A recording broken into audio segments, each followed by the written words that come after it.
राजा दशरथ ने राजकुमारों, उनकी पत्नियों, ऋषि महर्षियों, मंत्रियों एवं परिजनों के साथ अयोध्या के लिए प्रस्थान किया। प्रस्थान करते ही सभी ओर भयंकर शब्द करने वाले पक्षियों आवाजें सुनाई देने लगीं।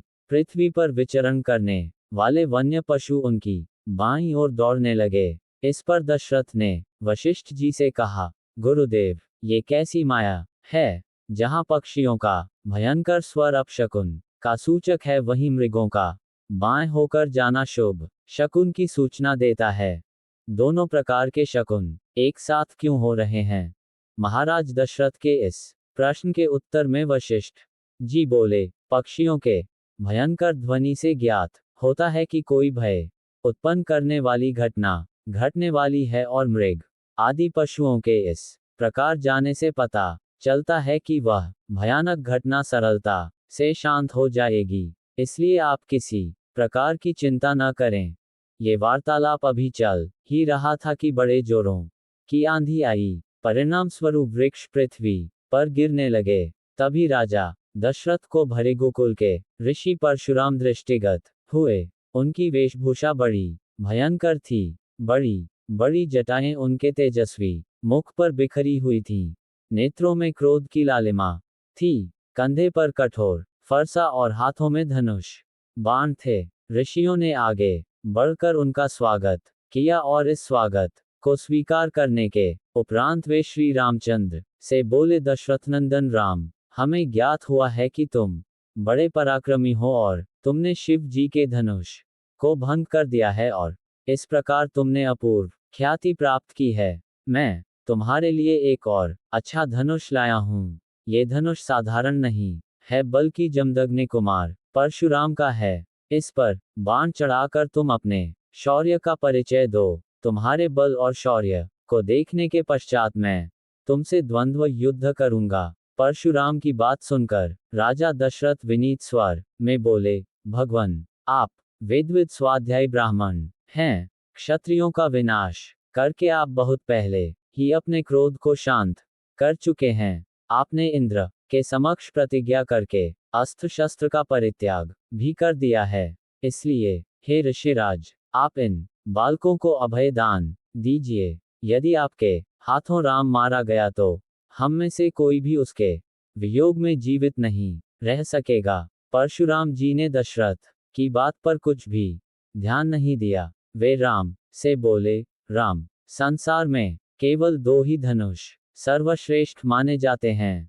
सारा संसार उनका सम्मान करता है। विश्वकर्मा ने उन दोनों को स्वयं अपने हाथों से बनाया था। उनमें से एक भगवान शिव के पास था, और उसी से भगवान शिव ने त्रिपुरासुर का वध किया था। तुमने उसी धनुष को तोड़ डाला है। दूसरा दिव्य धनुष मेरे हाथ में है। ये भगवान विष्णु का धनुष है। यह भी पिनाक की भांति ही शक्तिशाली है। एक बार शिव और विष्णु में भयंकर युद्ध हुआ। विष्णु को देवताओं ने श्रेष्ठ मानकर शांत किया। शांत होने पर विष्णु ने भृगुवंशी ऋचिक मुनि को धरोहर के रूप में वह धनुष दे दिया। अपने पूर्व पुरुषों से यह धनुष मुझे प्राप्त हुआ है। अब तुम एक क्षत्रिय के नाते इस धनुष को लेकर इस पर बाण चढ़ाओ, और सफल होने पर मेरे साथ द्वंद्व युद्ध करो। इस प्रकार से परशुराम के द्वारा बार बार ललकारे जाने पर रामचंद्र बोले, हे भार्गव, मैं ब्राह्मण समझकर आपका सम्मान कर रहा हूं और आपके समक्ष कुछ विशेष बोल नहीं रहा हूं, किंतु आप मेरी इस विनयशीलता को पराक्रमहीनता एवं कायरता समझ रहे हैं और मेरा तिरस्कार कर रहे हैं। लाइए धनुष बाण मुझे दीजिए। ये कहकर उन्होंने झपटकर परशुराम के हाथ से धनुष बाण ले लिए और धनुष पर बाण चढ़ाकर बोले, हे भृगुनंदन, ब्राह्मण होने के कारण आप मेरे पूज्य हैं, इसीलिए इस बाण को मैं आप पर नहीं छोड़ सकता। परंतु धनुष पर चढ़ने के बाद ये बाण कभी निष्फल नहीं जाता। इसका कहीं न कहीं उपयोग करना अनिवार्य हो जाता है। इसलिए मैं इस बाण को छोड़ कर आपकी शीघ्रतापूर्वक सर्वत्र आने जाने की शक्ति को नष्ट किए देता हूं।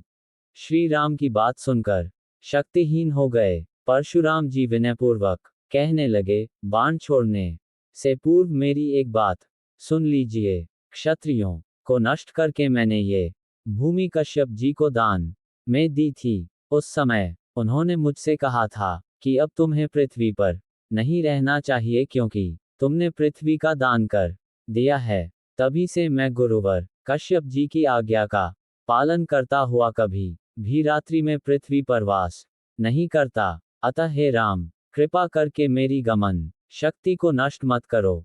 मैं मन के समान गति से महेंद्र पर्वत पर चला जाऊंगा। मुझे ज्ञात है कि इस बाण का प्रयोग निष्फल नहीं जाता, इसलिए आप इस बाण के द्वारा उन अनुपम लोकों को नष्ट कर दे जिन पर मैंने अपनी तपस्या से विजय प्राप्त की है। आपने जिस सरलता से इस धनुष पर बाण चढ़ा दिया है, उससे मुझे विश्वास हो गया है कि आप मधु राक्षस का संहार करने वाले साक्षात विष्णु हैं। राम ने परशुराम की प्रार्थना को स्वीकार किया और उनके द्वारा तपस्या के बल पर अर्जित समस्त पुण्यलोकों को नष्ट कर दिया। इसके पश्चात परशुराम जी तपस्या करने के लिए महेंद्र पर्वत पर चले गए और वहां उपस्थित सभी ऋषि मुनियों सहित राजा दशरथ ने रामचंद्र की भूरी भूरी प्रशंसा की।